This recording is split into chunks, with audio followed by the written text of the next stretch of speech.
Back to one of my favourite subjects, which is finding fakes and scammers on Depop. Now, if you don't know what Depop is, it's probably not that popular in the US. It's quite popular in the UK. It's like a Macari sort of platform, but probably not as good as it.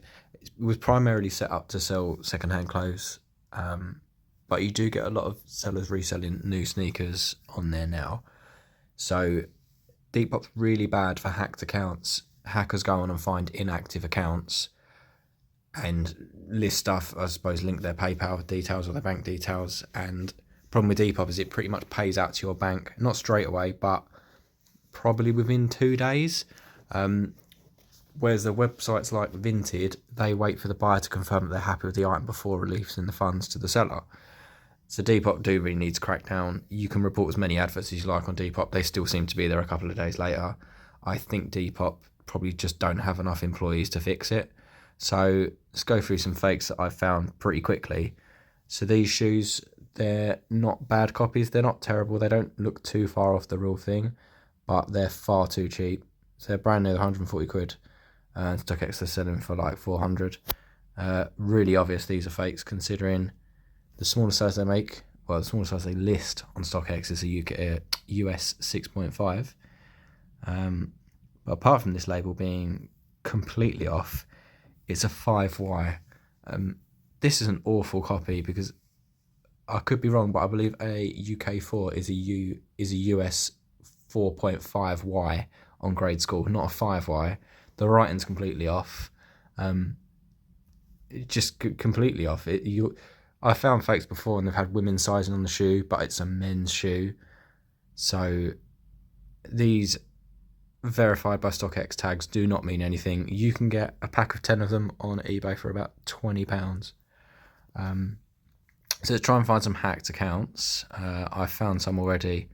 So, I mean, these shoes aren't massively cheap. But if you go on this account, it's always Jordans, Air Forces, and Trapstar. I don't know why. They're the three items that hackers pick.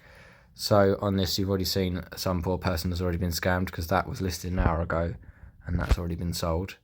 What caught my eye was these, which are £200 shoes, but they're £80, £75.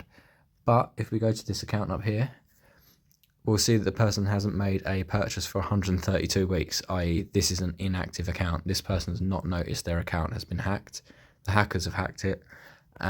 One good way to spot it is to look at the feedback and look how long since they've made a transaction. Next thing is obviously if the items are too cheap, that's normally an indicator. If they're selling Trapstar, it's pretty much guaranteed they're a scammer. Or they're selling fakes, but I think most of these are actually just scammers. They'll run away with your money and not send you anything. The other good way to check is, people's likes. If this girl who genuinely owns this account is looking at swimsuits and whatnot, she's not looking at Jordans. And if they were her personal Jordans, why has she got one size 7 pair, then a size 8, then a size 9, then a size 8? So that's a fake account. There are fakes on here, so I'm for some fakes. I did find these earlier.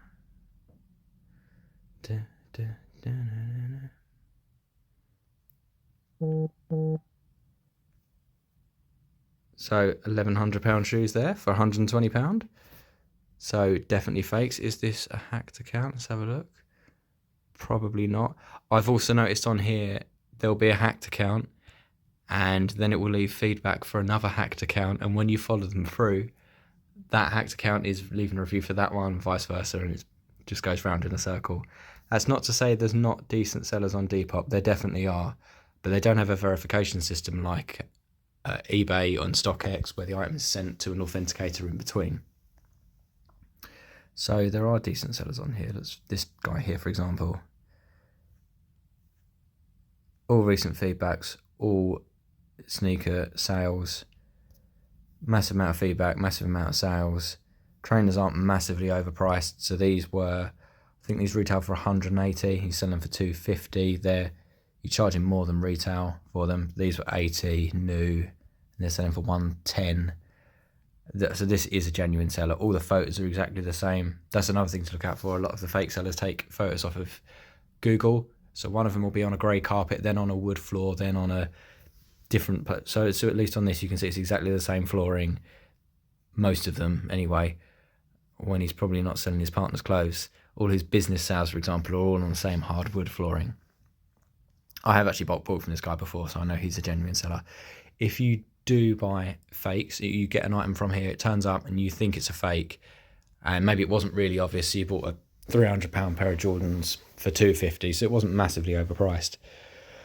I would use a website such as Check.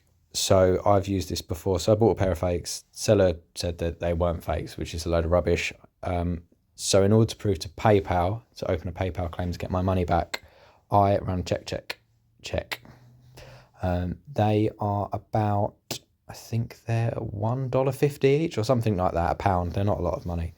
You upload certain photos that they ask for, which normally a photo of the shoe, size tag, the stitching inside, and just a few other photos of the box labels, and they'll come back with a report. Sometimes they list out quite a lot of problems, and they'll say the stitching's off, this is off, that's off. You do get some lazy checkers, and they go, right, that tag is completely wrong, which it was on my one. And they'll instantly come back and just say the tag's wrong. And at least you've got this little report that you can send to PayPal. And PayPal are pretty good at sending your money back. But I do tend to get quite a lot of stuff checked, as there is a lot of fakes floating about, and it only costs us, say, £1, $1 to check each one. So hopefully that's helped you to spot some fraudsters on Depop and just keep safe out there. If you've got any questions, then pop them in the comments section. I'll be happy to help. And if you want to help me out, I'm going to stick a random listing link in the description to Amazon. And if you buy anything off Amazon, even if it's not that item, I get a little bit of money. So that'd be helpful. Cheers.